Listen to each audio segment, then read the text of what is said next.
Okay, number one. Sa Mighty Angel, sabi ni Ber Andrew, ang Might Angel, may Might Angel, tapos may loud voice. Binanggit din yan doon sa hindi loud voices. So, anong aplikasyon ng Mighty Angel? Sa panahon lang ba ng rapture? Panahon lang ba ng tribulation? Ang Mighty Angel sa panahon ni John, di ba nakita ni John yan during 96 AD nung makikita niya yung vision. So, paki-explain yan. So, turo ng buong end time, maliban kay Ewald Frank, ministry ni Barbanam yan. Itong Mighty Angel. So, either 1963, so sana si Simon, yung dati niyang pinakita na kinuha ko sa contender, yung itim na guhit, tapos may arrow, 1963, Mighty Angel, or Voice of the Archangel yan. Sana may pakita ni kung ikaw rin kung makita mo yan, di bale. So, ang Mighty Angel ng buong end time nakafocus kay Barbanam. Dati ko na piniliwanag, hybrid yan between church ages and tribulation. So, mali ba yung isang voice, Mighty Voice? Hindi mali. So, hindi mali yung sinabi, pero yung ultimate na kaganapan. Ako naniwala, biblically yung ultimate na kaganapan na paliwanag ni Frank, yun ang ultimate na kaganapan sa Bible. Yung one voice na Mighty Angel. Okay? Nasa dulo yun. Meron ba sa rapture? Partially sa rapture. Hindi naman buong mundo sa pag-rapture. Pero pag buong mundo, dulo ng tribulation yan ang magandang share screen, kinain yung spasyo. So, pero yung kay Jackson Simon, sana makita mo. Okay. Kung nasa room lang si Simon, pwedeng toggle yung share screen ni Simon saka dito. Ganda dito ang share screen. So yung kay Jackson, isang guhit lang yan, yung timetable, yung 1963. So lahat pala, maliban kay Ewald Frank. In level 4 naman, tinapos na niya yung rin 1963 rin, pero tinapos na nila doon. Itong ibang end time, so from 1, 2, 3, level 1, 2, 3, ang focus nila, si Frank lang na iba, is ministry ni Barbanam. Ngayon, hindi ako tutol sa paliwanag na yan. Pero hindi ako pero ang tingin ko yung Barbanam yan ay precursor. Ano yung precursor? Ibig sabihin, hindi pa siya ultimate. Maliban ang tingin mo, parang Human Creation Week, na yung buong church age, titingnan mo na malakihan, parang si Barbanam yung nasa dulo. Parang si Barbanam yung nasa dulo. Pero dito sa loob tayo ng church age, yung detalye ng church age, yung dulo niya, last week of Daniel, yun ang yun yung paliwanag ni Frank. Yung seven thunders uttered their voices. Of course, may church age application. Pero tanong, may church age lang ba yung application ng seven thunders uttered their voices? Tanggap ng ibang end time, maliban kay Jackson Gunn, na yung voices niyan ay voice, tanggap, doesn't mean tinuturo na nila, pero pag narinig yung paliwanag, sinususugan at tinatanggap naman. Na ang seven thunders voices ay, nakita na ba ni Simon yung alinggan na, laki, obvious. Ngayon, so, karamihan, maliban kay Frank, nasa ministry ni Barbanam. Pero yung mga quotationer, 2 and 3, hindi yan tututol pag sinabing, pinaliwanag ko na yung seven thunders voices ay nasa church ages. Ang tututol, siyempre, si Jackson Gunn o Amos. Ngayon, pero merong end time tulad ni Roel. So si Barbanam yan. So si Barbanam talaga yung loud voice. Pwede, pag ang tingin mo ay Human Creation Week na lawak. Ibig sabihin, ang tingin mo sa 6th day, oo, isahan yan. Parang katulad ng colossal time clock. Sa colossal time clock, di ba, Yung creation ng tao, pinag-isa na lang. Mula na ng fall and redemption and restoration and perfection. Pero pinag-isa na lang. Isang sliver of time na lang yan sa dulo ng colossal time clock, which is the 6th day. O yung 6th day niya, isang maling...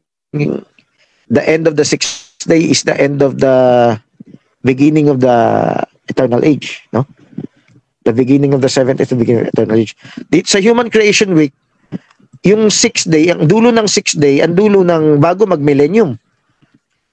So si Barbanam, itong pwede mong ituring pangmalakihan, siya ay siya yung manifestation ng loud voice. So yung paliwanag nila hindi mali. Pero yan ay stepping stone. Ayan si Barbanam, no? Sa drawing, no? Siya yung loud voice, no? Laodicean Church Age. Ang ganda. Ito yung magandang klaseng share screen. Ngayon, pagka declare niya, lahat nakafocus lang kay Barbanam. So, sinasabi mo maraming ibang voices. Fivefold ministry na yan. Yan na yung mga susunod na na voices, no? Voices of the other angels. Hindi nakalagay other angels. Voices of the other thunders. Hindi kasi kung Ngayon, yung loud voice, si Barbanam lang, paano yung mga church age messenger? They are part of the loud voice kasi mighty angel ang pinag-uusapan. si Kristo actually yung original na loud voice. Si Branham, isang manifestation lang yan sa church age. Pakita ko bakit loud voice kay Branham sa malaki ang aspeto ng church age. No?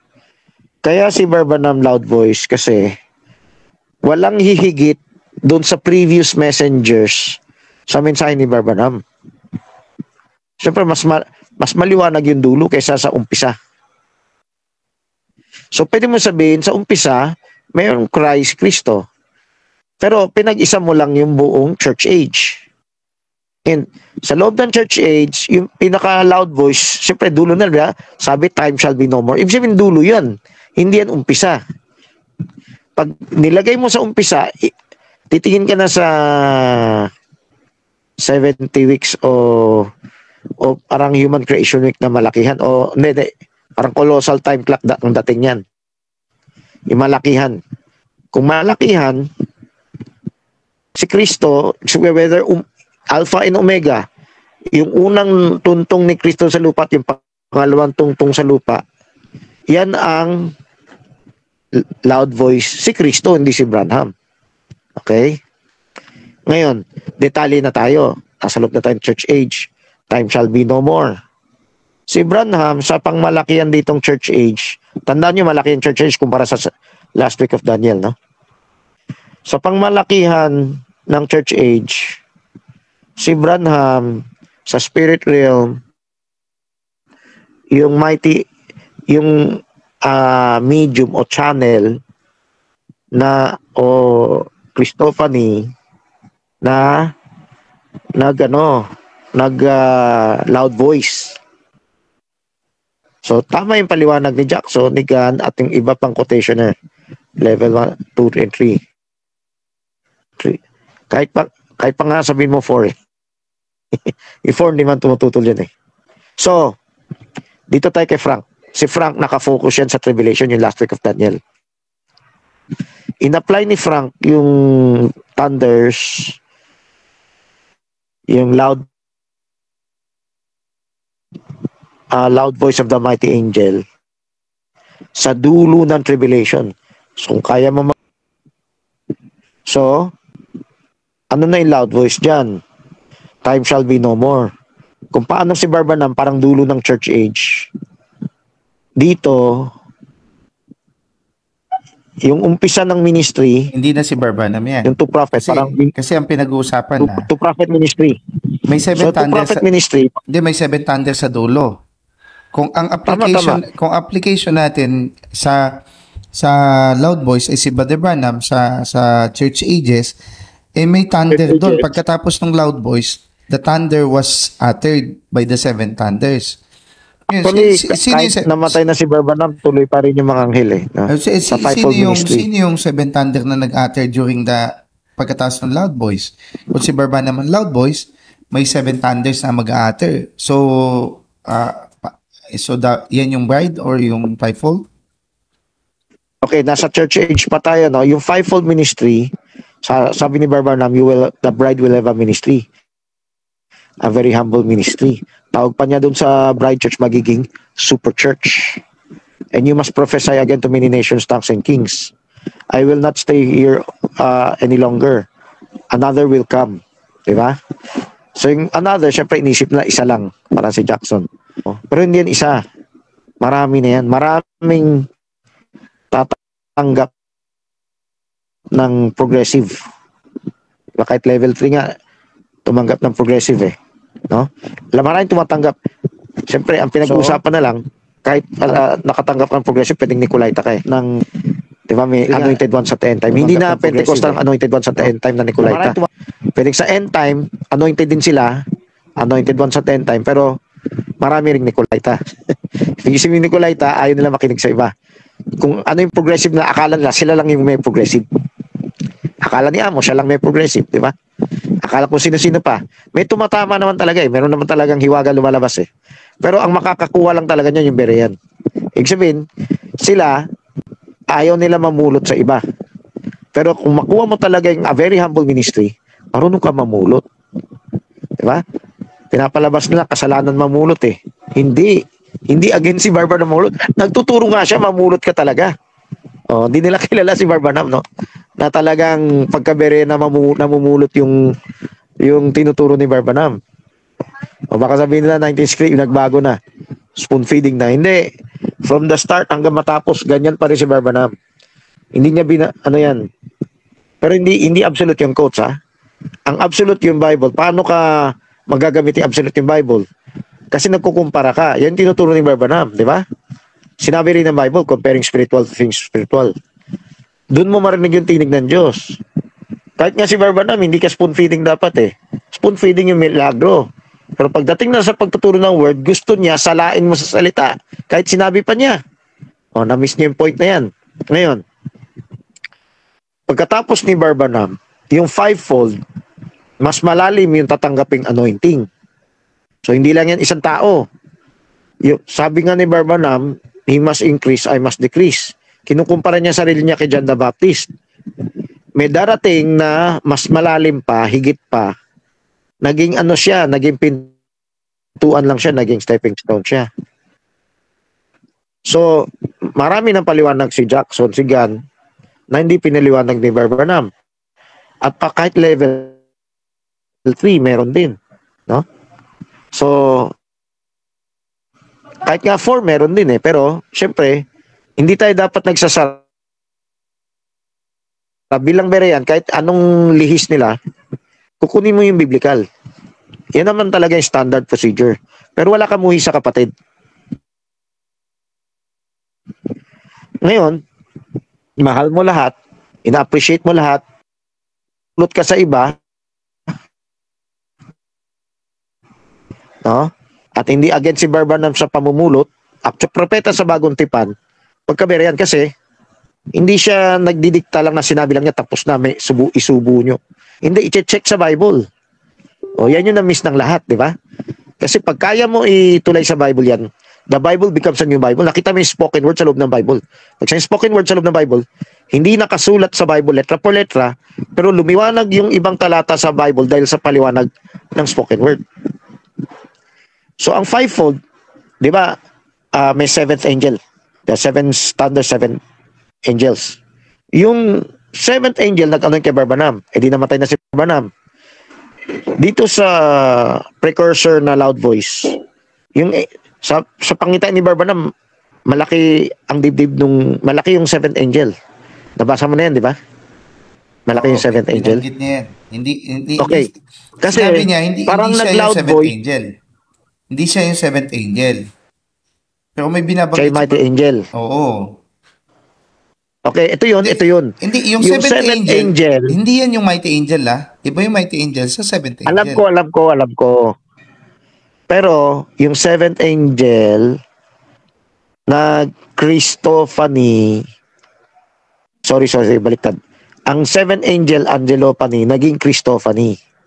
Ibig sabihin, ang seventh angel, isa lang siya sa mga Angelophanies. Pero, hindi mababa ang anointing niya kumpara sa anim. Mataas ang anointing niya kasi final voice siya eh. Bilang final voice, yung he cried with a loud voice, yung seventh angel, naging higante sa pananaw ni Barbanam kasi Teka. yung seventh naging Christophany pansamantala. Teka. Kasi yung nag-loud voice, yung Christophany, hindi yung seventh angel. Tama. Pero ang daluyan sa lupa, may seventh angel. Ang seventh angel, dun pa yan sa Revelation 10:7, but then the days of the voice of the seventh angel. Patutunayan ko sa iyo na mula Theophany to Christophany to Angelophany, lahat yan tulay. Anong tulay? Revelation 1:1. Theophany to Christophany. Yan yung the revelation of Jesus Christ which God showed unto him. Binigay ng Diyos kay Kristo from Theophany to Christophany. Okay? Ngayon, binigay he sent and signified it by his angel to his servant John. Mula Christophany to Angelophany. So, Angelophany, lahat ng mga angel sa church ages. Pati seventh, Angelophany rin yan. Pero merong maikling time na nag-loud voice siya. Time shall be no more. Yung loud voice nga niya, Brother Francis, may voice siya, tapos iba pa yung voice ng Seven Thunders.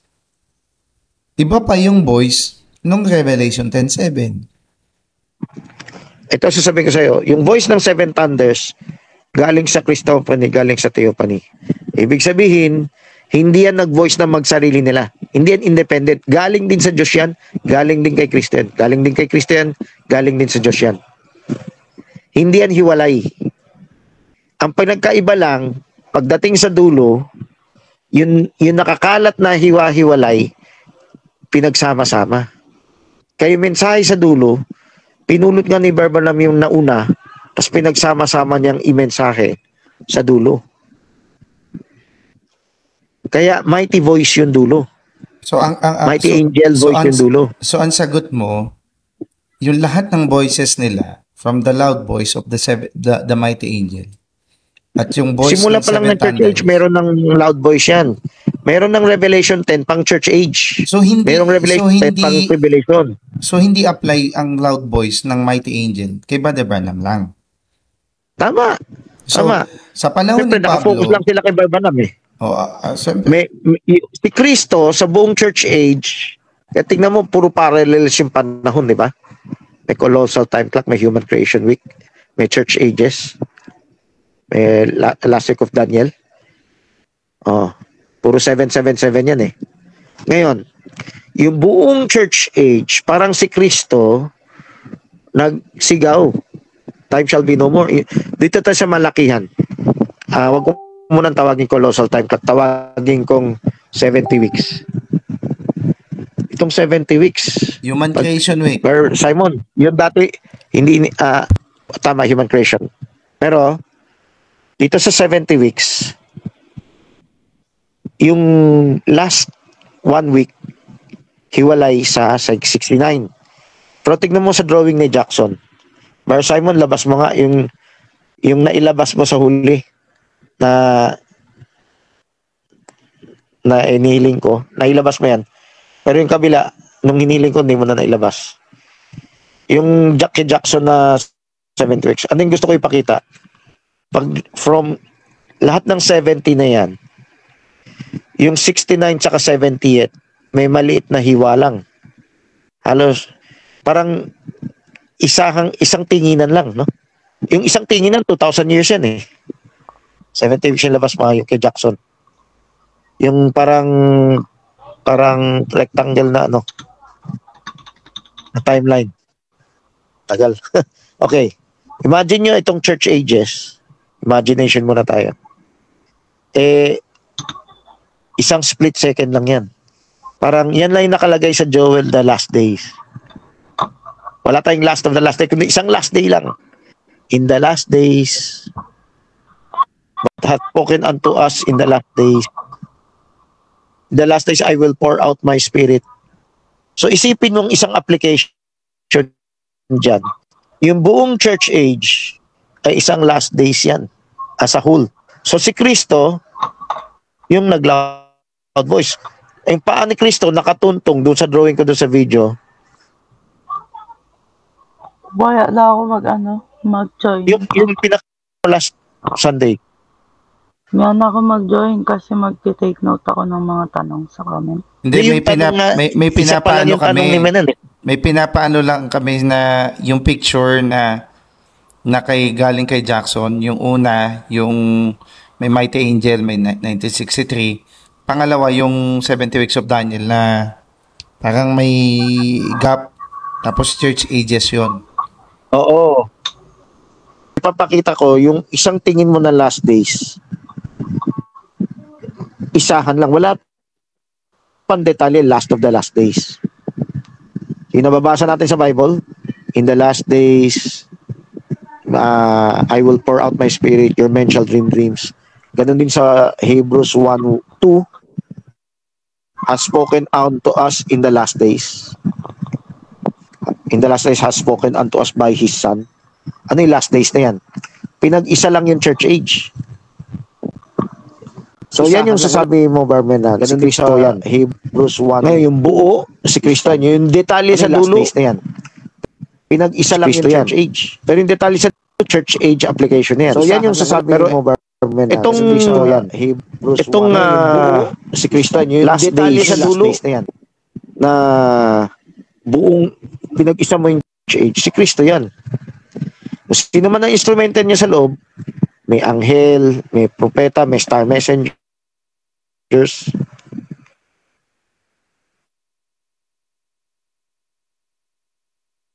Ano yan? Loob naman ng church ages yan. So, ang dulo ng 70 weeks, halos dulo. Halos dulo na, hindi pa eksakto nagdulo. Yung halos dulo ng 70 weeks, matagal lang yung picture ni Simon, ay last days yan. Kasi matatapos na nasa 69 na eh. Time shall be no more, di ba? So maganda mo ko munang term 70 weeks. Hindi ko muna tatawagin colossal time clock kasi sobrang laki nun eh. Yung human creation week, hindi ko rin taterm yan kasi mahirap pakita yung last days dyan. Dito tayo sa 70 weeks. Yung kaputol ng 69 to 78, yan yung last days. Sa Hudyo, walang putol. Sa pananalita ng Bible, walang putol yan. Pero alam natin, by progressive revelation, may putol yan. May nangyari sa loob. Kung Berean ka, bride ka, gusto mo alamin yung nangyari sa loob. Gusto mo marinig pa yung tinig na nasa loob. Kasi mas mababaw yung tinig na mas malawakan. So yung malawakan, mula cross hanggang second coming, the coming of the Messiah, sa mata ng Diyos, isang datingan lang yan, Alpha and Omega. Yung drawing din yung malaking tao, ni God, no? Yung isang application, hindi na paliwanag ni Frank yan. Okay? Ngayon, ito ay parallel application ng tribulation and church ages.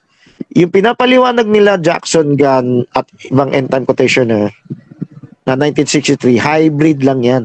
Hybrid ng ng church ages and tribulation. Kasi kababagsak kay Barbanam.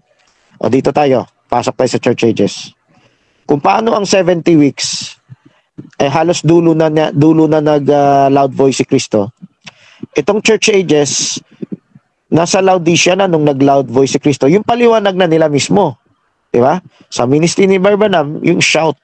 Yung shout, yan yung loud voice. He cried with a loud voice. Pero may mensahe pa palang nangyari. Di ba? O nga pala, yung isang Elijah ni Kristo ay si John the Baptist bago mag-church ages. Si John the Baptist. Pero dito sa church ages, si Barbanam. Singit lang to ha. Si Barbanam ay Gentile singit. Pero dating Hudyo yan eh. Yung kay John the Baptist ay yung two prophets. Hudyo yan eh. Singit si Barbanam sa gitna. Singit between 69th and 70th. Na si Barbanam ang bibig ng loud voice, ng shout. Ngayon, iparallel niya to. Pagkatapos mag-mensahe ni Barbanam, inipon niya yung other six star messengers na mensahe. Kasi nasa dulo siya eh. Kaya niya ipunin by history eh. Then, yan tinuro niya. Tapos may dagdag pa. Kaya malaki yung ikapitong anghel. Dahil para siyang nag-Christophanize. Kahit Angelophany siya. So, sa lahat ng propeta ng 7 church ages, si Barbanam yung pinakamalaki. Hindi dahil sa milagro, milagro tinitignan nila eh. Dahil sa mensahe. Kumpara dun sa 6, kumpara sa 6. Ngayon, papasok pa tayo sa mas detalye. Between shout ni Barbanam at rapture, alam mo yung rapture, pwede mo isagad sa kanan yung picture, Barbanam. Naghang na yun kay Simon. Si Remy, kung anong. So, punta ka sa kanan, kanan. Hindi. Kanan. Yung church ages, kanan.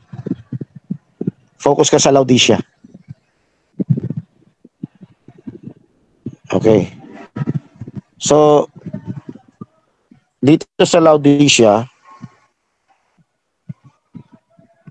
between nag-ministry si Barbanam at rapture, parallel to sa last week of Daniel, alam niyo ba? Tingnan nyo. Sa last week of Daniel, may 2 prophets. So, pwede mo i-type yung shout sa kanila. Precursor shout. By message. Nauna yung mensahe bago yung sound of the trumpet. So, Barbanam, fivefold ministry, then rapture. Yung fivefold ministry, sa kanila magpapatuloy anointing ng 7th angel. So, patay na si Barbanam, pero yung 7th angel buhay pa. Ang susunod na pinahiran ng 7th angel, yung fivefold. Hanggang rapture season. No? At yung turo na nila na 7 thunders, 7 angels, 7 voices na magpaparapture sa tao. Supernatural voice na yan. Pero yung 7 voices na magpaparapture sa tao, rapturing faith ng church ages yun. O, dito na tayo sa tribulation, ha? May rapturing faith din dito. Yung 2 prophet ministry, parallel sa ministry ni Barbanam. Yung 144,000, parallel sa fivefold ministry. Tatanggap ng progressive revelation yung fivefold, yung 144,000, kumpara sa 2 prophets. Sila ay magkakalat para maabot yung Revelation 12 woman. At ngayon, pagbaba ni Kristo sa second coming, and in drawing, no? Pwede ka pa pumunta sa kanan. Yan yung ultimate na sinasabi ni Frank na and ye shall cry with a loud voice. Hindi na si Gabriel o Miguel to. Hindi ko nabanggit kanina. Yung mighty angel sa church ages, si Gabriel. Yung mighty angel sa tribulation, si Miguel. Pero pagbaba ni Kristo sa lupa, siya mismo yung will cry with a loud voice and time shall be no more. So, nung nag-cry siya, tas 7 thunders utter their voice. Meron bang 7 thunders utter their voice sa dulo ng tribulation? Pouring out of the vials yan. Pero yung voice, dati nang naimensahe. Nauna ang voice kaysa sound. Yung sound, pouring of the vials. So, ito yung quote. In the days of the voice of the 7th angel. Nauna ang voice, di ba? When he shall begin to sound. Magsa-sound pa lang. Nauuna ang voice doon sa sound. So when he cried with a loud voice, tapos time shall be no more. Na-imensahe na yung dapat na imensahe. Nakuha na yung bride na dapat makuha. Yung tribulation saints, nakuha na yung dapat makuha. So natitirang sound ay judgment na lang. So anong judgment? May loud voice si Kristo sa dulo ng tribulation. Katulad din yan nung rapture. Kumpara natin to. So Brother Simon, kung kaya mo, church age na lang ipakita mo. I-parallel natin. Barbanam, initial precursor na loud voice. Then, fivefold ministry. 7th angel anointing sa kanila. Then, rapture season. Rapture season, susunduin ni Kristo yung bride sa alapaap. O, dito tayo sa tribulation. Yung 2 prophet ministry, precursor loud voice. Sabihin, meteo pa ni Kristo, pa ni Angelo, pa ni loud voice. Yung 7th angel na lumaki. Pero in reality, yung 7 angels, active mo na dito sa tribulation eh. Sa church ages, ang 7 angels kalat for 2,000 years. Sa dulo ng church age, tumaba yung 7th angel kasi kinuha niya yung mensahe ng unang 6. O dito tayo. Sa loob ng tribulation, pinakamalaki pa rin yung 7th angel. Pero dahil siya yung 10-7 na 7th angel eh. Pero sabay-sabay nag-blow ng trumpet yung 7th angel sa tribulation. Sabay-sabay nag-pour out ng vials. Pero yung pour out ng vials, yung todo-todo na, yung dulo. So sa dulo, bababa rin si Kristo. So, dati, ang mighty angel ng 10-1 ay si Gabriel, then si Miguel. Pero dito, ang mighty angel, bababa na si Kristo mismo. In person, ha? Kasama niya yung mga angels. Yung mensahe, yung voice, nauna na. In the days of the voice. So, hindi lang pala tribulation days of the voice. Pwede i-parallel mo sa church ages. Si Remy na ipasok mo. Pakipasok na lang si Remy, Brother Simon. So, dito sa dulo ng tribulation, si Kristo mismo yung nag-loud voice. So, yung nag-loud voice ng 2 prophet, yan ay precursor. Parang katulad ni Barbanam. Katulad din nung 7th angel. May voice of the 7th angel. Nauna ang voice of the 7th angel bago ang sounding when he shall begin to sound.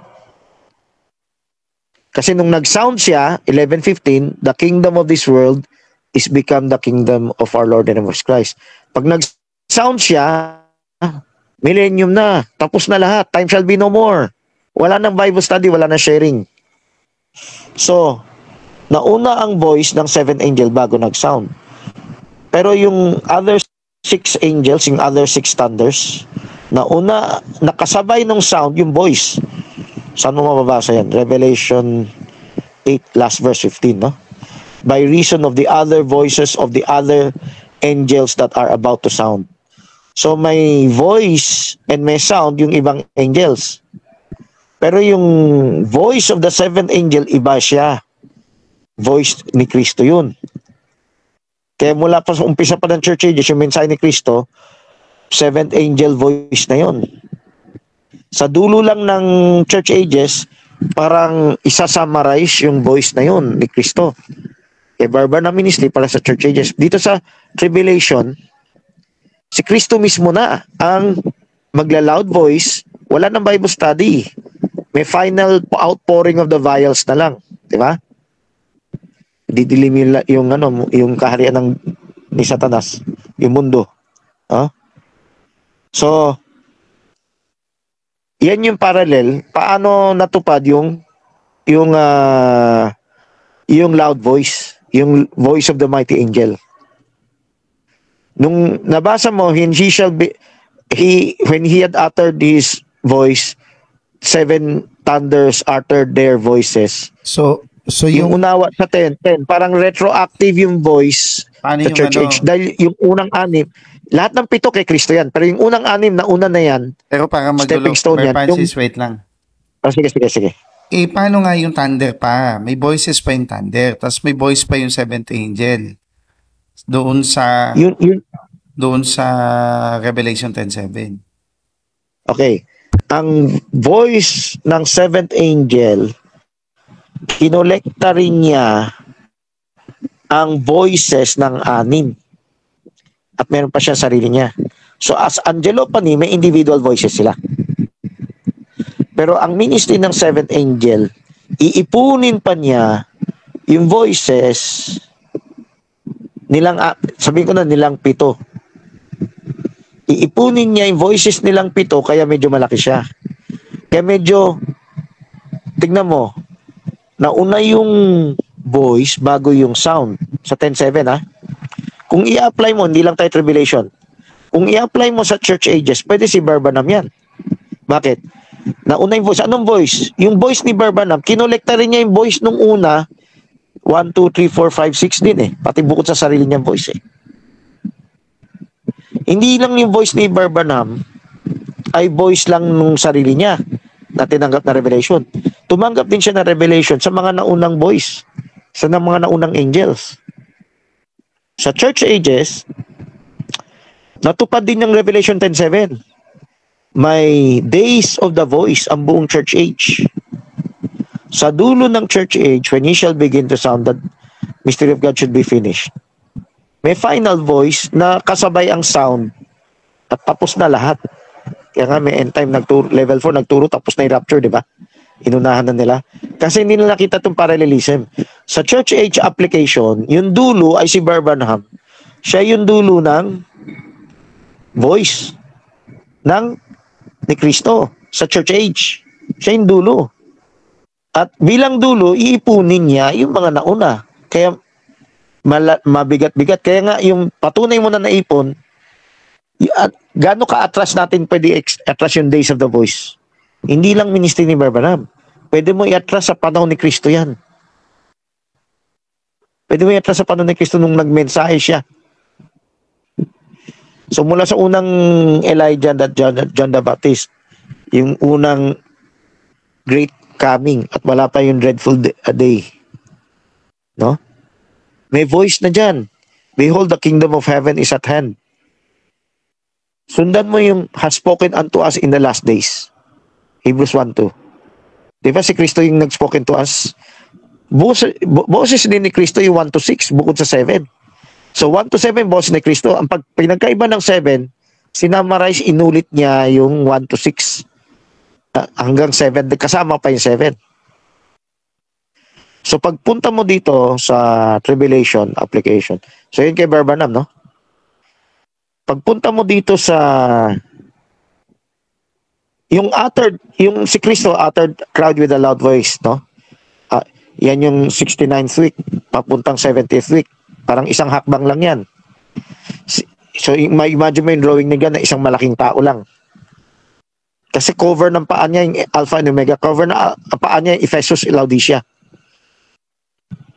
So malawakan to. When he uttered his voice, 7 thunders uttered his voice. Isipin mo yung application ng church ages. Pero dito sa loob ng church ages, pag magdedetalye ka, yung 7th angel, yung 7th thunder, iuulitin niya, isa-summarize niya lahat. Kaya nakafocus yung 10-7 sa 7th eh. Di mo napansin yung 7th angel, hiwalay sa malayo siya sa sa 1-6. Pati yung 7th seal. Hindi kasabay ng 7th seal yung 6 seals. Yung walang ikapitong banga ng alak o ng tubig na aging alak. 6 na banga lang. Tapos, yung asan ang ikapitong banga? Yung ikapito nung ginawa siyang alak. Asan ang 7th seal? Wala dyan sa chapter 6. Nasa ibang chapter 8 ang layo. Asan ang 7th thunder? Wala sa 10, wala sa 8 and 9. Yung 10 hindi pa nga nag-sound. Nasa 11 nag-sound. Chapter 11, 15 nag-sound. Yung ikapito, nakapansin nyo, hiwalay doon sa 6. Pati yung Sabbath, sa Genesis 1, yung unang 6 na araw, wala sa chapter 1. Asan ang ikapitong araw? Nasa chapter 2. Nag-represent sa eternity. Nakita mo paano na iba yung ikapito? Ganito rin dito. Pagdating kay Branham, iba siya sa naunang star messengers. Kasi sa kanya, makokolekta yung boses ni Kristo mula umpisa hanggang dulo. Inipon niya yan, tapos siya na minensahe niya. O dito tayo sa tribulation.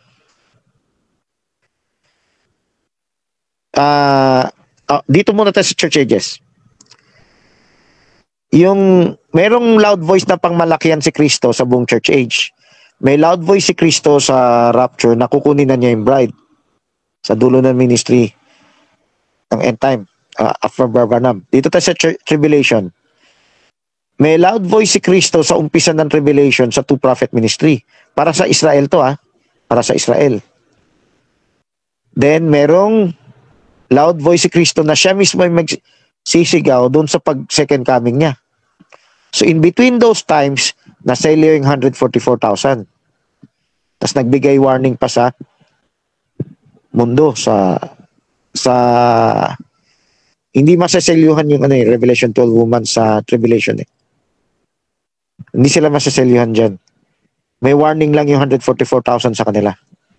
Sa maiwan sa mundo, yung everlasting gospel. So, Saan sila between the masaselyuhan? two prophets, Saan sila masaselyuhan? ang tinatanong mo ba yung ibang tao? Oo, millennium na.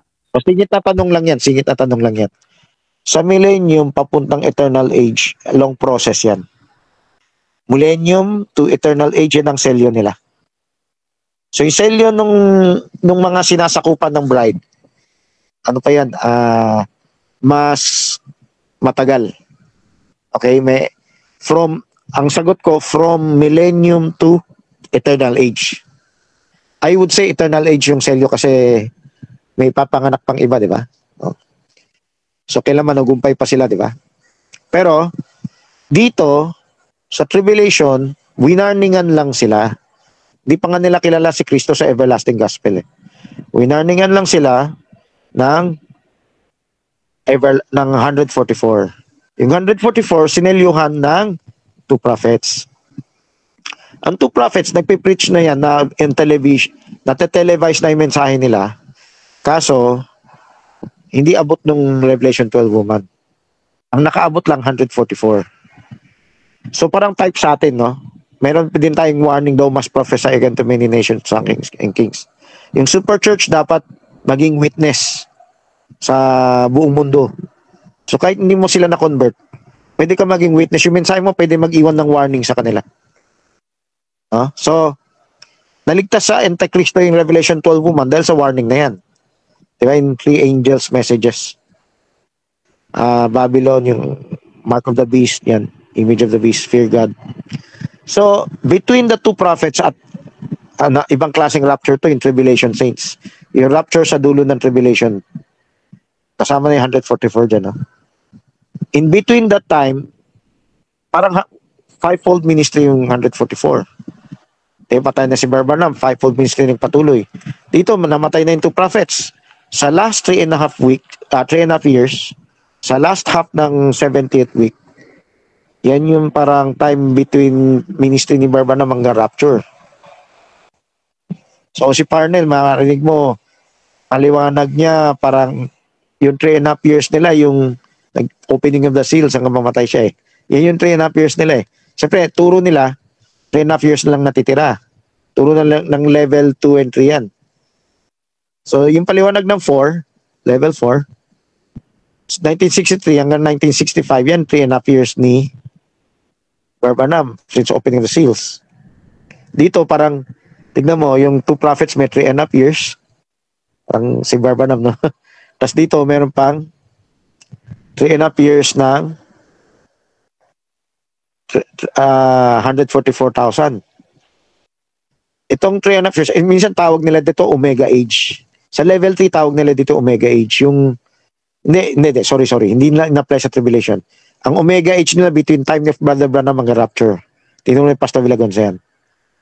Omega Age from the time of Brother Branham to rapture, yan yung Omega Age. Hindi na Laodicea Age yung tawag nila dyan. Ngayon dito tayo. Parang Omega Age, pero Laodicea pa rin, no? Sa paliwanag ko. Itong last 3.5 years ng 144,000, yan yung namatay ang Elijah, Moses, prophet, at nag-ministry yung fivefold. Parang kaparallel ng fivefold. Tapos hanggang pagdating ni Kristo. Yung pagdating ni Kristo sa rapture ng New Testament saints, kaparallel ng pagdating ni Kristo para sa tribulation saints. Mas maikli lang to 7 years. So pag nagsigaw dito si Kristo, wala nang Christophany, wala nang Miguel, wala nang Gabriel. Ano na to, siya mismo yun.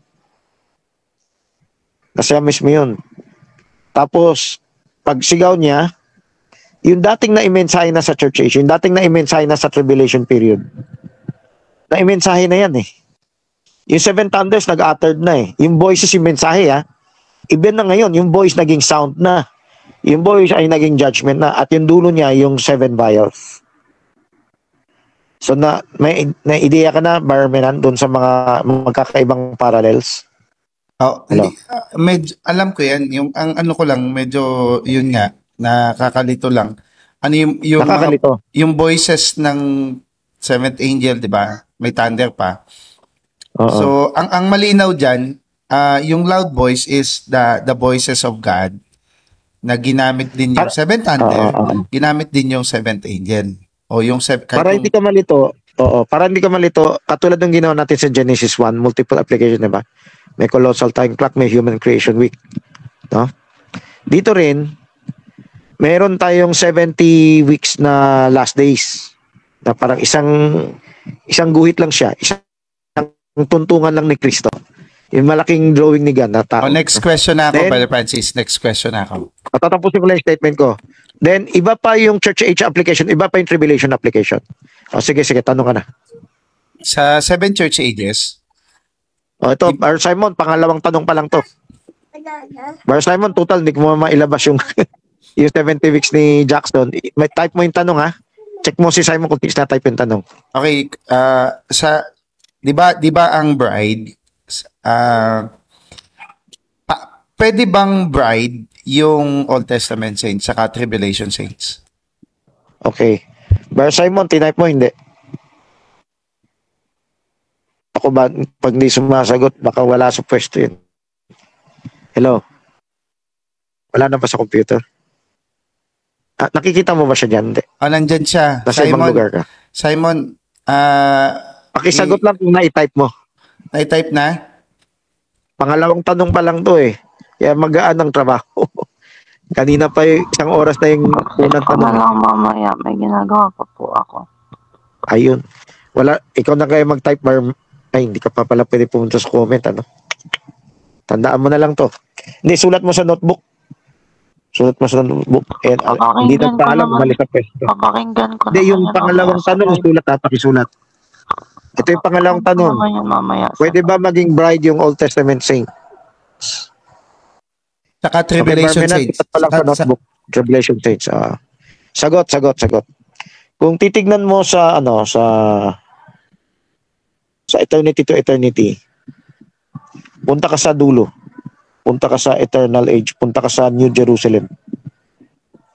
Eternal age na New Jerusalem. Hindi millennium na eternal na New Jerusalem. Yan. Kahit millennium tsaka yan lang. Pwede na yan. Dito sa millennium may New Jerusalem. Dito sa eternal age may New Jerusalem. Ano kayong pagkakaiba? Parallelism din yan. Itong nasa millennium, seventh day niya millennium eh. Pero itong eternal age, ang seventh day niya eternal age. Pero parang may New Jerusalem yan. Okay? Parang may parallelism yan sa Human Creation Week tsaka sa church ages, no? Okay. Tingnan mo dito sa huling drawing. Parang may sinasakupan si Kristo. May hierarchy ang New Jerusalem. Ang original na building blocks ng New Jerusalem ay mga glorified body. So wala na siyang distinction kung Old Testament, New Testament, o Tribulation Saints. Old Testament Saints, New Testament Saints, o Tribulation Saints. Basta glorified body. Anong verse yan? Hebrews 12, no? The spirits of men made perfect. The quick and the dead. No? So meron diyan glorified body. Ang glorified body pinag-isa na. So ibig sabihin, sa Old Testament tinatawag na bride of Jehovah, pero si Jehovah magmamanifest kay Jesus Christ. So ang bride ni Jesus Christ ay katulad din ng bride ni Jehovah. Parallel sila. Yung bride ni Jesus Christ at yung bride ni Jehovah ay technically same, ay parallel. At parehong mag-glorified. Ito, pagpasok mo ng Tribulation Saint sa New Testament Saint, parallel din sila. New Testament Saint, ay parallel sa tribulation saint. Nahuli lang yung tribulation saint. Parang, ito magandang type nung tinuturo natin kasal. Di ba may kasal na maganda ang piging agad? Meron din kasal na merong kasal na huli na yung piging dapat. So, Kasi kinasal may pa rin. utang kayo, may atraso kayo eh. So, Kinasal pa rin pero may bahid. Hindi perfect, Hindi nakapasok ideal, eh. hindi first class na kasal. Hindi nakapasok sa kasalan. Kaya nga. Hindi lang siya nakasama sa marriage supper of the Lamb. Ibig sabihin, Ano ibig parang sabihin ngayon lang nun? lumiwanag sa akin. Yung tinuturo natin na yung nagkasala na magsing-irog na nagkasala, may utang sila. Sa Bible, meron ganyan, si Adam and Eve yan, di ba? Kaya hindi perfect yung marriage ni Adam and Eve eh. Nagbabayad dote sila eh. Nagbabayad kasalanan pa sila eh. Kinasal din sila pero may utang, may luksa, may problema, may parusa. Tama mo? Itong tribulation saints, may utang din, may kasalanan din yan eh. Kaya naiwan yan, Nicolaita sila sa church ages eh. Ang loyalty nila, nasa samahan, nasa tao. Tanggap nila si Kristo pero hindi nila nakuha yung full word. Dahil namimili nga ng pakikinggan eh. Hindi sila nag-variant comparison eh. Parang baby Christian lang sila. Hindi na kompleto ang born again experience nila. May atraso sila. Baka kasama pa sila sa nag-persecute. Di ba may ganyan din sa panahon ni John the Baptist? Pinersecute ng mga sacerdote nila Saulo pero later na-convert din. Nahihiya na lang sila sa nagawa nila. Di ba? Merong ganyan, yung humabol na lang yung mga sacerdote. Hindi, may tanong ako. Dito, Isa pa. humabol na lang yung tribulation saint. Kaya sa kasal, inuna na lang muna yung papeles sa huwes bago magdiwang. Bago kayo magpiging diwang. Hindi, Okay? anong purpose ng marriage supper of the Lamb? Yung marriage supper of the Lamb, ang halimbawa nung tamang sabay na yung diwang at kasal. Sabay na. Yung ano sila yung ideal na kasal na naghanda, nagpurification, no? Hanggang sa unang kukup ni Kristo, nakuha ni Kristo. Parang yan yung Sila yung perfect na kasal. yan yung hindi nagkasala physically. Hindi nagkasala, oo. Hindi natin masasagot yung tanong mo maliban na-reveal sa atin yung hukom ministry na sa LCM eh. Ano yung revelation sa hukom ministry sa LCM?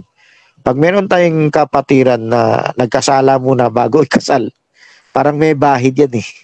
Hindi sila perfect. Hindi makakasama sa marriage supper of the Lamb. walang Ibig piging, sabihin, walang magandang kung- piging. Hindi, yung tinuro ko nga, yung conviction ng Diyos sa akin, huwag kayo magdiwang, nagkasala kayo eh. Sige, magkasal kayo sa papeles, pero huwag kayo magparty na masaya, parang wala lang. Yun yung mensahe ko. Diba? Gusto nyo maging banal, i-recognize nyo muna meron kayong kasalanan. Pag ni-recognize meron kayong kasalanan, hindi yan isang minutong prayer lang, yun tinuro ni Pastor Alto. Huwag ka na luhod-luhod, antit. No? Huwag ka na luhod-luhod na iyak-iyak ka pa. Isang prayer lang, malinis ka na. Ayan, lalong nagkasala. Yung ganyang payo, kasi sa Bible, may pagluluksa. Hindi yan tiway kung yung kasalanan mo mabigat. Mayroong panahon ng paglilinis, pagluluksa. May panahon ng pagdadalamhati. May pagdadalamhati dahil sa kasalanan. Hindi dalamhati dahil namatayan ka lang. Pero ganyan dapat ang damdamin natin. So ito ay progressive revelation, no? Bakit nahuli bakit tinuturing pa natin bride na ikakasal din yung yung hindi 144 tama. Yung 144 tsaka yung 144 lang tsaka yung foolish virgins na nagsisi. 'Di ba may mensahe sa end time yung foolish virgins? Pero tinawag kong nagsisi kasi kulang na sa detail nagsisi. Kasi aaminin nila na nag-Nicolaita sila. Pero tribulation na. Tribulation na yan aamin. Na nag-Nicolaita sila. So dito sa tribulation period, may naiwan dahil hindi malinis yung damit pang kasal. May bahid. Di ba? Kaya sabi nga ni Pastor Willie Gonzaga, maglaba muna kayo. Maglaba muna kayo ng damit pangkasal. So yan yung verse na ginagamit ni Pastor Willie Gonzaga in Revelation 14 na they washed their blood in the blood of the Lamb. Pero nasa tribulation na, tribulation sabi ng chapter 14. So itong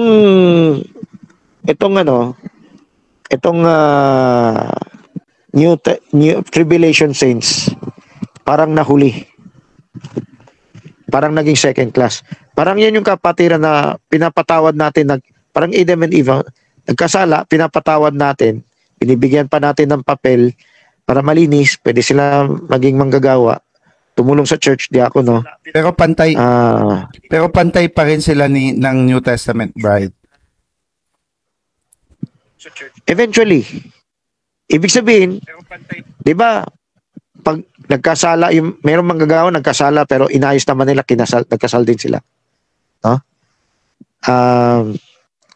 Isa doon nalaman ko kay Elevera, no? Ganon din. Ibig sabihin, malinis na. Inayos naman eh. Wala rin ko rin wording niya. Pinakasalan ko naman eh. Tinutuo ko naman eh. Hindi mo na iba eh. Sila natetisod iba, nungkarap pa iba. So, kung sineryoso mo, pinakasalan mo, nilinis mo yung sarili mo. So si Adan at Eva nalinis. Siyempre si Kristo na yung panganay, no? Hindi na si Adan. Dahil nagpasakop sila sa pagtutuwid ng Diyos. Kasi si Eva, hindi siya yung pinakatipo ng babaeng patutot. Ibang babae yun. Lilith yun. Kasi si Eva ang tipo ng bride. Oo, kasi ang pinakatipo ni Eva yung bride. Di pwedeng isang babae tipo sa patoto tas tipo sa bride. Magkadalawa yan. Kaya kahit kwento ng Hudyo yan, kung lumiwanag lalo ang Bible, lalong part ng nakatagong hiwaga yan. So si Eva, type ng bride, hindi type ng babaeng patotot. Nung nahulog siya, maliit na type. Pwede mo sabihin maliit na type. Yan ang abot ni Barbanam noon eh. Although hindi naman mali yung sinabi ni Barbanam, kung ang unang nahulog ay Katoliko, unang church nahulog Katoliko, ang unang babaeng nahulog ay si Eva. Hindi mali yan, ha? Pero meron bang parteng Katoliko na naging bride? Meron. O hindi na yan yung Romano, loyalista sa Romano. Yan yung tunay na meaning ng Katoliko na universal church. Kahit nga Protestante, tinuturing ng mga Katoliko na Katoliko sila kasi galing lang yun dun. Pero yung tunay na meaning ng Katoliko, lahat ng tunay na Kristiyano, lahat ng tunay na believer. So, yung si Eva na nahulog, nagsisi. Nagsisi. Kaya ang tunay na bride, nagsisi. Etong tribulation saints, nagsisi. Yung foolish, nagsisi. So, sabi ni Kristo, may nauna, may nahuli, di ba? May nauna na nahuli. Merong nahuli na nauna. O yun. Kaya sa panahon ng mga apostoles, merong humahabol ng mga sacerdote. Acts 6:7. Kaya bride din sila, pero parang ganito sa church, hindi na tayo naghahatulan, hindi na tayo tawag doon, hindi na tayo nagkokondena, hindi na natin pinapagalitan kasi binayaran na nila yung utang nila. Nagdote na sila, nagministry na sila, na sila, naglinis na sila. Kaya wala nang husgahan. Tinuring na natin silang kapatid. Pero nung nagkasala, of course, hindi natin iniiwanan. Kino-correct natin sila. Tinuturuan natin sila, inaampun natin sila. Nagkasala ka, huwag ka muna magdiwak. Kung kumuha ka ng papel pang kasal, nakasal sa papel, huwag ka muna magdiwang. Pwede ka magpa-pray over, magpabasbas. Pero walang diwang-diwang muna. Katulad nyo si Adan at Eva na nagkasala muna kayo. Okay? So ganito rin yung tribulation saints. Hindi siya kasabay sa marriage supper of the Lamb. Nagbayad muna sila ng utang. No? So, paano yung Old Testament? Paano yung Old Testament saints? Tatapusin ko lang. Sa millennium. Parang doon, yun ay pinaka relaxation na, konting diwang nila, konting nila. Sa millennium na sila makakaranas ng konting hawig sa marriage supper, pero hindi marriage supper. siguro ang pinaka-ultimate na lang tong marriage supper nila ay yung itong eternal age. Sa eternal age kasi may mangyayari pa eh. Sa eternal age, parang kikilalanin pa sila lahat. May ceremonies pa dyan, ha? Yung pagbaba ng New Jerusalem. Sama-sama na sila. So parang lumawak lang yung coverage ng bride, wife. Ito yung coverage ng bride, wife. Una yung glorified. Yung glorified may baitang-baitang pa yan. So, andyan yung Old Testament saints, New Testament saints, Tribulation saints. Pero alam nyo ba yung wife, yung man, husband and wife, may tipo rin sa creator and creation. Mas malawakan na to, ha? Parang colossal time clock na to. God and His creation ay type ng husband and wife. So, makakasama dito kahit yung natural body na tao, kahit yung sinasakupan tao. Ang magiging wife niya pala, lahat ng redeemed. Pero hindi lahat ng redeemed ay glorified. Merong redeemed, which is yung sheep nation, saka yung Revelation 12 woman. Nasa natural body. Pero dahil sa pangmalawakan ay nasakop na sila nakakapasok sila sa New Jerusalem eh. Kahalubilo nila eh. Yung buong creation na redeemed, yan din ay wife. So ang wife, hindi lang yung particular natin New Testament. Saint, lumalawak yung sakop ng wife. At yung ultimate final sakop ng wife, yung sinabi sa Romans 8, buong creation na. Pag sinabing buong creation, kasama na yung Bar Francis, natural body na katao. Wife din pala yung natural body na tao sa eternal age. O, yun. O, sige, tanong. Yung binanggit ng Revelation 21 yata yan, yung I saw the Holy City, New Jerusalem. Di ba, dalawang chapter, dalawang baba. Mapansin mo is may baba sa verse 1. May baba rin sa verse 9. Hindi yan dalawang baba eh. Isang baba lang yan eh. Pag bumaba na sa second coming, di ba? Diretso na yan hanggang millennium. Dito may dalawang baba sa millennium. Bago mag-millennium, may isang baba dyan. At pagkatapos ng Great White Throne Judgment, okay, para parallel, pakita yung parallel. Pagkatapos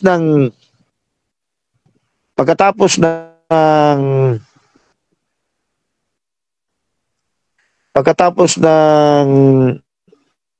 little season, yan din yung tapos ng Armageddon. Nakuha mo. So yung tapos ng little season, yan din yung tapos ng Armageddon. Yan yung 45 days extra. Itong 45 days extra, Judgment of Nations, ito yung separating sheep and goats. So yung little season type ng tribulation period. Yung separating the sheep and goats, kasi may nagrebelde pa kaya 7 years, di ba? So, itong separating ng sheep and goats, parallel ito sa type 2 ng Great White Throne Judgment. Okay? Ngayon, yung baba ni Kristo doon sa dreadful day of the Lord. Ibig sabihin, dalawang baba? Dito sa dalawa, oo. Paano dalawa? Dito sa eternal age, may baba rin. Hindi, bumaba na si Kristo sa millennium. Tapos umakyat sa ulit? So, hindi, mawawala yan. Anong mawawala? Parang yung nakita mo sa John 20:17 nawala. Hindi mo nakitang umakyat. May formal na pakitang akyat. Hindi, nandun sa millennium eh. Ang millennium, nandyan yung ng Panginoon. Ibig sabihin, gobyerno ng Diyos yan. Tapos later on, Rod of Iron yan, no? tapos biglang magre-rebelde. Nasaan ang bride? Umakyat? Ang bride, doon pa lang sa millennium, mawawala, susulpot. Parang katulad ni Kristo na glorified body. Anong susulpot mawawala? So, secretary lang, mga tauhang secretary lang yung mapapalibutan nila. Symbolical yung pinalibutan nilang Jerusalem, symbolical. Hindi ko sinabing hindi literal nilang naglibot, Pinalibutan nila kasi yan ang symbolical headquarters ng Malacanang, ng White House, ng munisipyo. Yan, nangyari din sa probinsya, pinalibutan nila yung munisipyo yung mga, Paano palilibutan? mga aklas na Nandyan si rebelde. Kristo tapos nandyan yung bride. Pero hindi laging nandyan si Kristo at yung bride. Nasaan sila? Anong ginagawa nila? Ito another topic to pero related na lang. Si Kristo, pamumuno, hindi yan parang nasa laman na naglalakad, nagkukotse, ganyan. Local governors yun, no? Yung si Kristo at yung bride, mawawala, lilitaw. Lilitaw, mawawala. Nasaan Susulpot sila? na lang bigla. Saan Para sila pupunta? Katulad ng 40 days. Ano na? Saan sila pupunta? Nasaan sila? Kung ano yung ginagawa ng anghel ngayon na binabantayan tayo, binabantayan din natin yung mga nasa millennium na nagpaparami, yung mga sheeps at descendants ng sheep. Kung ano yung ginagawa ng anghel ngayon na may nagbabantay sa atin, tayo naman ang nagbabantay sa kanila nun. Sa millennium. Babantayan naman Tayo natin. yung anghel. Babantayan naman Basta natin spirit yung realm anghel. tayo. Babantayan. Tayo yung mukhang ancient alien or UFO. Babantayan natin sila. Yan Yung ang pamumuno natin. Ang pamumuno natin, para tayong anghel nila. Para tayong anghel nila. Ba't magkakasala pa ba sila? Oo. Kaya nga may death penalty, di ba? Yung kasalanan nila, hindi kasing lala ng kasalanan ngayon. Siguro, ang babaw-babaw ng kasalanan, pero matindi na yung kastigo. Rod of Iron nga eh. Unawain mo yung Rod of Iron, may kastigo dyan. Yung pinaka-capital punishment, kailangan minimum 100 years old. So may nakakastigo na, wala pang 100 years old, pero hindi lang death penalty.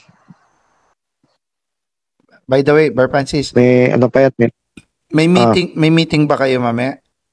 Alauna? Ay, oo nga pala. Tanungin mo, PM mo nga. Pwede naman tawagan sa Progressive Ministry.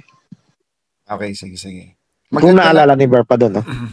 Ang tanong ko nga dito, lang, medyo ibang topic yung... Pero pwede ka mag-invite dito. Pasok mo dito si Bar pa. Ngayon, kunwari, may meeting na yun, di ba? O, pwede na natin i-cut to. Sige. O, dalawang tanong, madali mo tandaan. Pero marami pa akong tanong eh. Pero, tuloy. Okay Pwede naman sila tumawag sa Progressive. Sige. So, dalawa na yung tanong. Di sinulat ni Simon yung pangalawa. Di nagpaalam nung umalis. Hindi, naisulat Ngayon, ko. Nasulat ko na. Na-type ko na. Pangit, tandaan mo pangit yung post pag walang title and description. Okay. So, yung description, yan yung isa sa nagpaganda. Bukod sa itong share screen, isa to sa nagpaganda, no? Kung nagawa mo to sa Messenger, pwede mo gawin mamaya. Ngayon, yung isang nagpaganda dahil nababasa nila yung tanong. Okay, dalawa lang ang tanong. So, sulat mo, ang pangalawang tanong, bride ba din ba yung Old Testament saints? Tribulation saints, yan. Actually, yung sagot ko, tinagos ko pata doon sa buong creation eh. Doon sa natural body, yung pinasakupan. Kaya, maintindihan mo, yung may pangmalakihan, may pangmaliitan na parallelism. Katulad sa Genesis 1, may colossal time clock, mayroong human creation week. Dito, sa church ages, sa Revelation 10, ganyan din. May pangmalakihan, may pangmaliitan. Ganyan din na rin yung New Jerusalem. May pangmalakihan, may pangmaliitan. O sige, ano yung pangatlong tanong mo? Tungkol doon sa pagiging pastor na nga to, paglilinaw din yan. So, yan nga, paano ba... Isang lokal, isang pastor. Oo, di ba may local? Isang lokal, isang pastor. Di ba, hindi, sa fivefold muna tayo, para ma-record din to. Sa fivefold, may mystical yan, di ba? So, may body of Christ eh. In the whole, sa buong mundo. Yung gifts na yan din ba yung gifts doon sa local? Oo. At ganito alam mo ba ang church ay universal? Kaya lang tayo may lokal dahil hindi natin kaya magtipon ng lahat sabay-sabay. No? Tingnan mo sa convention, maraming pastor. Sa buong sangka-Kristyanuhan, maraming pastor. Ang lokal ay bahagi lang ng buo yan. Alam mo bakit lang may turo na kailangan isang pastor sa isang lokal? Galing tayo sa denominationalism. Galing tayo sa kanya-kanyang feudalismo. Alam mo yung mensahe ko niyan? Feudalismo. Parang kanya-kanya hawak. Teritoryo ko to, teritoryo mo yan. Akin ang tondo, yung yung Cavite. Wag yan. Di ba? Hari ng tondo. So, dahil galing tayo sa denominationalism, meron nga kanya-kanya may hawak. Totoo yung sinabi na pastor ang leader. Gusto ko na rin sagutin tong sinabi mo kanina. Pastor ang pinaka-head ng lokal. Hindi dahil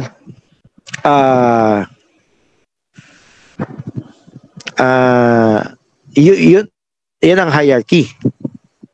Kasi feudalismo yan eh. Yan lang ang realidad. Anong realidad? Kung ikaw ay ang nagpundar, ikaw yung nagtatag ng church, tapos nag-imbita ka ng ibang tagapagturo, ikaw yung parang may rehistro, ikaw yung parang may-ari ng lugar, kaya mo inikulaita yung tao, pero kaya mo rin ibereyan yung tao. So yung pagiging, ikaw yung in charge dahil sa lugar, tulad ni Pastor Eddie, di ba? Ako ang pastor dito, ako yung nagpundar nito. Meron kang kapangyarihan, pero it doesn't mean yung decision mo, lahat yan bereyan. Pwede nga ang decision mo, nikulaitan. Ibig sabihin, it doesn't mean ikaw yung masusunod, dahil realidad ng sanlibutan yan, yan din yung sa langit. Ako ang pastor, ako masusunod. Kaya, yung ano sinabi ko, yan ang sinabi ng Diyos. Papasaroma ka rin. Malit na papasaroma ka lang. Hindi mo, Barmenan? Oh. Ikaw ang nasusunod. Paano yung sabi ni Barbanam? Sa realidad, dahil ikaw yung nagpunda, ikaw may hawak. Paano yung sabi ni Barbanam na ito yung tamang unawa. pastor Hindi, is ito yung tamang the head? unawa. Kasi kung sinabi man ni Barbanam yan, ito yung tamang unawa. Hindi, ito nga, yung sinabi ni Barbanam, ito yung tamang unawa. Na dahil ikaw yung may hawak,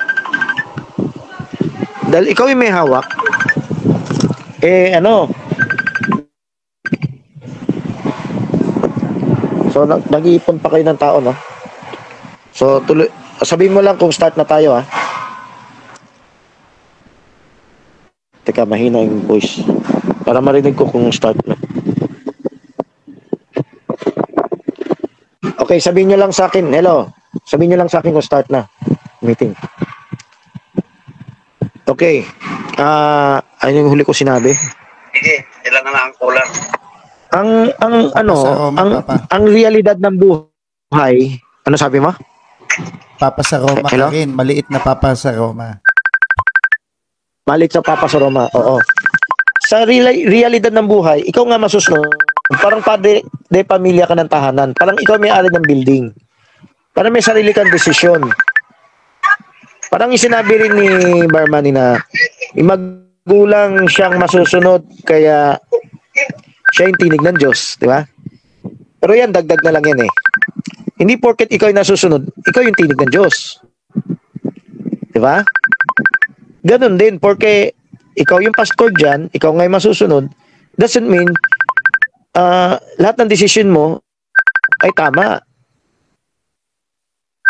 Ikaw, sa lupa yan. O, parang ikaw yung may hawak ng titulo, ikaw yung may hawak ng rehisto, ikaw yung may hawak, kahit sinong denominasyon yan. So, ang pinag-uusapan natin, yung pastor ng Diyos. Sa loob ng ubasan ng Diyos, syempre, meron tayong pagkakaiba-iba ng unawa. Yung paliwanag nilang ganyan, kung hindi naintindihan na maayos, magiging paprang papa sa Roma. Bakit? Dahil kung sino yung leader dyan, yan ang masunod. Parang yan yung, parang pakita rin ni Ruel na parang si Rostar Franco yung wag ka pumasok sa hindi mo pintuan, mga ganyan-ganyan. Ang tamang paliwanag sa sinabi ni Barbanam, sa realidad ng buhay, kung sinong in charge, siya nga masusunod. Di ba? So, ano yung ginawa ko nung nung dumating sa akin revelation ng pabasa. Nilakad ko pa kay Pastor Eddie.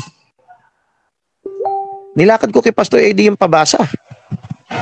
Ibig sabihin, parang si Barbanam, nirecognize niya yung authority ni Neville. Ano yung first name ni Neville? Neville yung iniwan niyang pastor, di ba? Hindi ko kilala. Hindi mo alam? Okay, sa Branham Tabernacle, siyempre si Barbanam yung nagtatag niyan. Pero iniwan niya kay Neville. Ito yung ginagamit ng ibang end time na sabi ni Barbanam, nag-evangelist ako, kaya pag uwi ko sa Branham Tabernacle, nagpapasakop ako kay Pastor Neville. Yan. So, yan ay parang... Ang iniwanan niya si Roy Davis. Hindi. Baptist. Si Roy Davis ang nag-baptize sa kanya. Pero kung may nangyaring ganyan, hindi ko alam yun. Ang tinutukoy ko iniwanan, end-time believer na. Hindi yung palang end-time message si Barbara. Yung Roy Davis mo, Baptist pa yun eh. O parang Baptist. Pentecostal pa yun eh. Yung naninira kay Barbanam, sasabihin Pentecostal si Roy Davis. O Mason pa, Mason. Brother Francis. So, hindi ko... Doon sige. sa sinasabi ni Brother Branham na the pastor is the head of the church at itong mga, 'di ba, fivefold. Yung fivefold dapat daw yung teacher, prophets, evangelist, may pastor yan. 'Di ba si Branham evangelist din? Si Branham propeta. At ngayon dapat daw may pastor pa rin yan. So para lalabas talaga kahit sa mystical body of Christ, doon sa fivefold, ang pastor ang pinaka-higher sa lahat at kailangan magpasakop. Kahit yung apostol, magpapasakop doon sa pastor. O lahat ito ay may kanya-kanyang distribution from Jesus Christ, distribute to the fivefold. Then yung fivefold, may mga kanya-kanyang local church. Ano yun? Yung sinabi ko kanina, yung tamang paliwanag na pastor ang masusunod dahil de facto na siya yung may tatag ng gawain o siya yung may hawak ng gawain. Parang sabi ni Barbanam, si Neville yung in charge. Kung ano yung papagawa niya, susunod ako. Pero actually si Barbanam yung natagtatag ng church eh. Iniwan na lang niya kay Neville. Diba? So, para ito na may misunderstood ng ibang end time na parang papasaroma ngayon yung pastor. Diba? Pero in reality, hindi, pwedeng papa sa Roma. Pwedeng papa sa Roma. Pero it doesn't mean, ginamit ko yung salitang yan para makita, it doesn't mean porke pastor ka, lahat ng ano mo ay absolute. Absolute ka sa lupa. Pero it doesn't mean, yan ay sa Diyos. Iba pa yung sa Diyos. Yung sa Diyos, kung matured Berean ka, sinala mo sa pagka-Berean, magiging absolute ka sa ng Diyos. Pero yung absolute ka ng lupa, yan yung ibig sabihin na susunod mo na sa ano ni Neville. No? Ibig sabihin, yung sasabi ni Barbanam na pastor ang in charge siya. Ngayon, pag-usapan natin yung pastor naman yung masusunod, yan din yun. O, apostoles, bumisita, evangelista, bumisita, propeta, bumisita. O, kung ayaw siyang patayo ng pastor, wala siyang magagawa. Nicolaito yung pastor eh. Di ba? Pastor yung masusunod. Hindi mo pwede sagasaan, oops, ako ang mas malalim na mensahe sa Diyos. Kaya, kailangan sumunod ka sa akin. Kung Nicolaita yung pastor, wala kang magagawa. So, yung paliwanag na yan, ibig sabihin, yan yung realidad ng lupa. May term sa sa gobyerno yun, yung de facto. Pag siya yung de facto government, yan yung umiiral ngayon. Siya may hawak ng kapangyarihan ngayon. De facto tawag dyan, no? De facto government. So, yung pastor masusunod, yung apostol, evangelista, pastor, guru, propeta, under sa pastor, yan ay de facto government. Realidad lang sa buhay. Pero kung ang pag-usapan natin, yan ba ay sa Diyos o hindi? Nakasalalay sa pagsala ng pagka-Berean yan. Kunwari, yung pastor ay Berean. Hindi lang siya ang nasusunod sa lupa, kung hindi, yung kanyang pinatutupad ay sa Diyos din.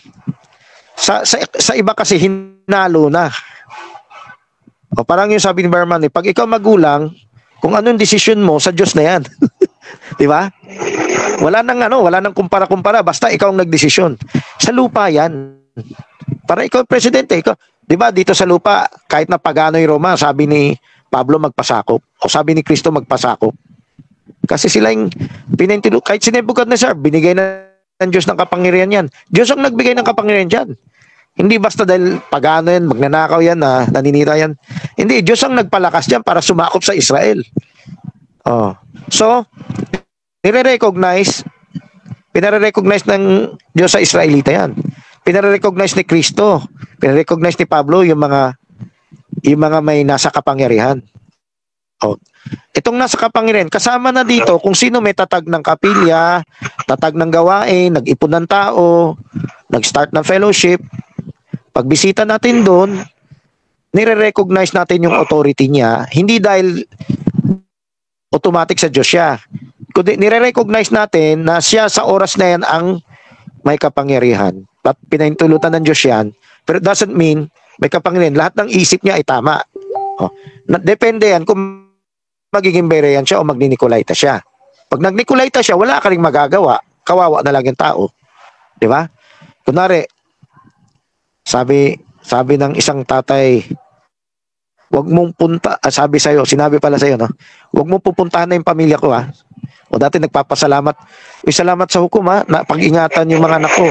Ngayon, sa turo ni Pastor, wag mo nang papuntahan yung pamilya ko, ha? Huwag ka nang bibisita, huwag ka nang ganyan. O sinabi rin ni Pastor Alto sa'yo, na ini-exercise niya, pero technically mali yun. Hindi niya dapat sakop yung nasa labas ng church. Pwede kanya bawalan pag nasa loob ng kapilya, pero nasa labas ng kapilya, huwag mo puntahan si ganito, si ganyan, ha? O overstretching na ng pagka-Nicolaita yan. Overstretching na. Tayo nga, hindi natin binabawalan yung tao na makinig sa iba, eh. Mag-start na tayo. Sige, Bar Francis, end ko na to. Kung may topic, may mga kung gustong pakain, o baka may nakarang kasi nasira yung cellphone ko, nasa labas ako, kaya di ako nakatid. Okay, wrap up ko lang yung yung question and answer ko na special lang. Nasulat mo na yung tatlong tanong, Barmenan? Tatlo na yung tanong, di ba? Oo, nasulat ko na. Hello. Sige, pwede mo na isarado. Yung unang tanong... Yung unang tanong, yung loud voice. Sa Revelation 10. Yung pangalawang tanong ay... yung bride. Yung bride. Yung pangatlo, yung sa pastor, sa five. So, yung pangatlong tanong, isang pastor, isang lokal.